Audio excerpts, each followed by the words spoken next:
শ্রমিকরা পাগল হয়ে গেছে। এই অ্যাম্বুলেন্সে মানুষ মরে যাইতেছে, এরা গাড়ি ধাক্কাইতেছে, সাইড দিবার চাইতেছে না কোনোভাবে। এটা কোনো কিছু হইলো? মানে শ্রমিক হইলাই টান দাও, চাপা ওইদিকে। 2 ঘন্টা যাবত রাস্তা আটকায় রাখছে বালের দাবিতে। মেজাজটা এখন গরম হয়ে যাইতেছে। ওই মামা টান দাও, সাইড করো, যাও গা বললে মুখা দিন ভাইলাম। এইটা এতক্ষণ আন্দোলন করে 2 ঘন্টা যাবত রাস্তা আটকায় রাখছে।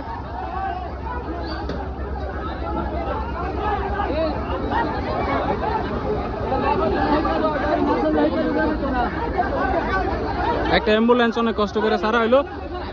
ঢুকায় না এনে খাও। বাচ্চা মারা যাইতেছে, এনে তার আন্দোলন করে, ফাইজলামি করে।